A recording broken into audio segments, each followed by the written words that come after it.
యాదాద్రి భువనగిరి జిల్లా మోత్కూరులో తుంగతుర్తి మాజీ ఎమ్మెల్యే గాదరి కిషోర్ కుమార్ మాట్లాడుతున్నారు. లైవ్ చూద్దాం. బ్యాంకర్ అడిగితే అగ్రికల్చర్ అడగమంటారు, అగ్రికల్చర్ అడుగుతారు. రెవెన్యూ అడగమంటారు, రెవెన్యూ అడిగితే మాకు సంబంధం లేదు. కలెక్టర్ అడగమంటారు, ఎవరి దగ్గరికి పోవాలో తెలియదు. మళ్ళీ కొత్త నాటకం 21వ తారీఖు నుంచి మళ్ళీ గ్రామ సభలు. ఆ గ్రామ సభలలో మళ్ళీ దరఖాస్తులు పెట్టుర్రు. నేను ఇందాక నాకు ఆడ మీటింగ్లో చెప్పొస్తున్నా, ఈ రేవంత్ రెడ్డి అంటాడు మళ్ళీ దరఖాస్తు పెట్టమంటే వానికే కొరకాసు పెట్టాలని చెప్పినాను. ఏం దరఖాస్తు ఎన్నిసార్లు తీసుకుంటారు ఆయన దరఖాస్తు? ఆల్రెడీ రైతు బంధు వేస్తూనే ఉంటుంది. అదే రైతు బంధును మళ్ళీ వేయాలి కదా. లేదు, నువ్వే ప్రజాపాలన దరఖాస్తులు తీసుకున్నావు, ఎక్కడ పోయినాయి? నువ్వేమన్నా సర్వే చేసినావు, ఎక్కడ పోయింది? మళ్ళీ దరఖాస్తులు ఏంటంటే కాలయాపన చేయాలి, టైంపాస్ చేయాలి. ఈ దరఖాస్తులు దేనికి? ఇదే రైతు భరోసాకు, ఇదే ఇందిరా మీన్లకు, ఇదే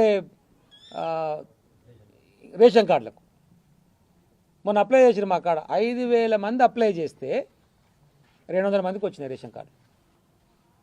4,800 మంది మరి వాళ్ళు ఏం చేస్తారో చూడాలి. ఇప్పుడు కనబడితే కొరుడే ఉంటుంది. ఇప్పుడు ఓడన కాంగ్రెస్ పార్టీ నాయకులు రోడ్ల మీద ఏం ఎలిజిబిలిటీ క్రైటీరియా చెప్పరు. ఇంత దౌర్భాగ్యమైనటువంటి పరిపాలన ఈరోజు నడుస్తూ ఉంది. ఈ సంవత్సర కాలంలో మన నియోజకవర్గంలో కూడా ఒక్కటి కూడా కొత్త శాంక్షన్ రాలేదు. గతంలో మనం చేసుకొచ్చినటువంటి శాంక్షన్స్, మనం ఇచ్చినటువంటి పైసలకే మనం కొబ్బరికాయలు కొట్టిపోయిన వాటికే మళ్ళీ మన పేరు తీసేసి అలా పేరు రాసుకొని మళ్ళీ కొబ్బరికాయలు కొడుతుంది. ఇంతకంటే సిగ్గుమాల చర్య ఇంకోట్లేదు. ఒక్కడంటే ఒకటి కొత్త తీసుకురాలి శాంక్షన్ చేయలేదు. అభివృద్ధి ఇంతకంటే గొప్పగా అభివృద్ధి చేసింది నువ్వు ఒకటి చెప్పు. నేను నోటికి పెట్టి చెప్పమంటే ఏమైనా చెప్తారు. రోడ్ల విషయంలో కానీ, చదువు విషయంలో కానీ, కరెంటు విషయంలో కానీ, సాగునీరు విషయంలో కానీ, తాగునీరు విషయంలో కానీ ఎన్ని చేయాలని చేసినాం. ఒక్కడంటే ఒకటి చేయలేకపోతారు. ప్రజలకు ఒక విశ్వాసాన్ని తీసుకురాలేకపోతారు.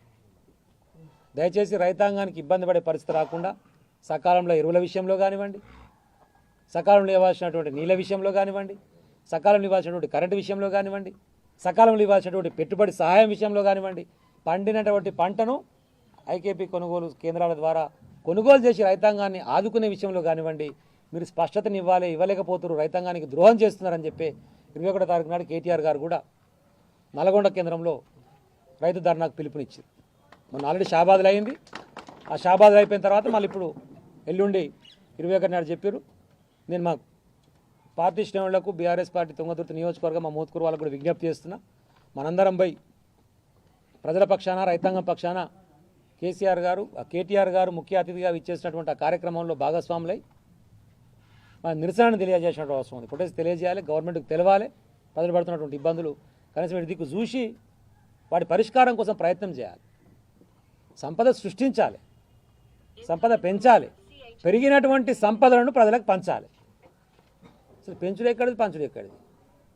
గొర్రెలు అటైపోయినాయి, షాపులు అటైపోయినాయి, కళ్యాణలక్ష్మి తులం బంగారం అటైపోయింది, 2,000 4,000 అటైపోయింది, రైతు భరోసా అటైపోయింది. ఒక్కడంటే ఒకటి పాత ఇచ్చేటి కూడా ఇస్తలేరు. ఇంత దౌర్భాగ్యమైనటువంటి పరిస్థితి, దయనీయమైనటువంటి పరిస్థితి తెలంగాణ కనపడతా ఉంది. ఇప్పటికైనా రేవంత్ రెడ్డి గారు ముందు బుద్ధి తెచ్చుకొని మీ నాయకులను ఒప్పించుకొని అర్జెంటుగా మంత్రివర్గాన్ని కంప్లీట్ చేసుకోండి. పరిపాలన ఇవ్వాల్సిన బాధ్యతలు వాళ్ళకి ఇవ్వండి.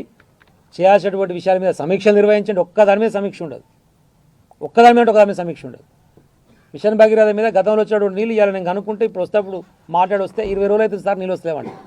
మరి ఇంకా రేపు ఎండాకాలంలో పరిస్థితి నాకు అర్థం కావట్లేదు. ఇప్పుడే నీళ్ళు వస్తలేవండి. ఎస్ఆర్ఎస్పీ కాలువల మీద అక్కడ లొల్లే పెడుతున్నారు రైతులు. ఇప్పుడు పోయి లైవ్ కూడా తీసుకోవచ్చు మన వాళ్ళు కొంతమంది.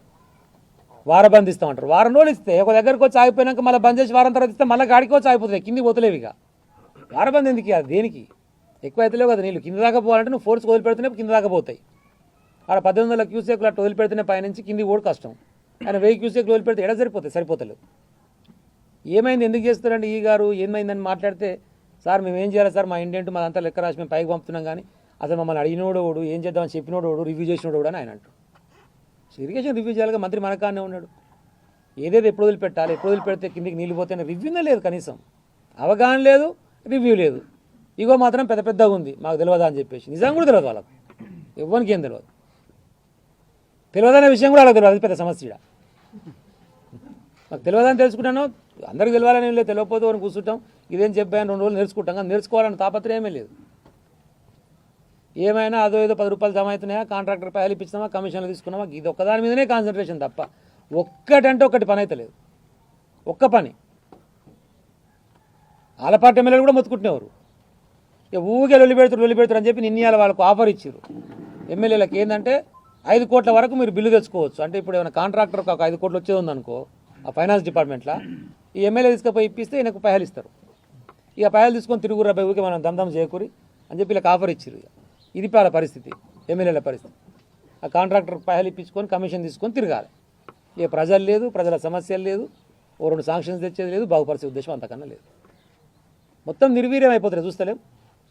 ఇప్పుడు ఆడ ఏదో సిమెంట్ ఆఫీస్ కూడా తొక్కిస్తాడైనా నాకు కేసు పెట్టిర్రు. మరి గిన్ని రెజినల్ స్కూల్లో ఎంతమంది చనిపోయారు? మనం ఊరి మీద పెట్టాలి కేసు. ఇప్పుడు మరి రేవంత్ రెడ్డి మీదనే కదా పెట్టాల్సింది కేసులు మొత్తము. ఇంతమంది చచ్చిపోతుంటే భోజనం మంచిగా ఉండలేదు, ఫెసిలిటీస్ మంచిగా ఉండలేవు. ఏంది బాధ? 1000 గురుకుల పాఠశాలలు నిర్వీర్యం అయిపోతున్నాయి. ఏంటంటే వాళ్ళకి ఇంట్రెస్ట్ లేదు. ఈవెన్ గవర్నమెంట్ దవాఖానాలు మోత్కూల కూడా మీరు పోయి చూడు. గతంలో ఉన్నప్పుడు మంచిగా ఉంది, ఇప్పుడు మంచిగా ఉందా? నిజంగా రాయరు. ఒకవేళ నిజంగా ఇటు మంచిగా రాయరు, నాకేం అభ్యంతరం లేదు. పేపర్లలో పట్టించుకుంటే వాళ్ళు లేడు. కనీసం దవాఖానాలలో మందులు ఇచ్చేటువంటి పరిస్థితి లేదు. ఇంతకుముందుకు కొన్ని రకాల మందులు మనకు దవాఖానలో దొరికేది. ఇప్పుడు మళ్ళీ సేమ్ బయట మెడికల్ షాప్ మాడుకొని రాసి ఆడ తెచ్చుకోపోరు అంటారు. మెయిన్ కావాల్సిందే విద్యా వైద్య రంగం కదా మనకు. విద్యా వైద్య రంగం తప్పితే అగ్రికల్చర్, ఇరిగేషన్, ఇవే మెయిన్. ఈ 4 కూడా కుంటుపడిపోయేటువంటి పరిస్థితి ఈ దరిద్రుడు రేవంత్ రెడ్డి పాలనలో మనకు కనపడుతుంది.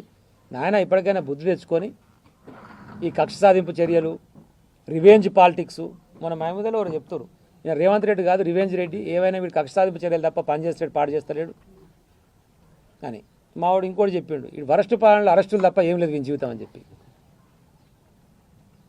ఈ అన్నీ బంద్ చేసుకొని తెలంగాణ రైతాంగానికి కావాల్సినటువంటి అన్ని విషయాల్లో స్పష్టత తెచ్చుకొని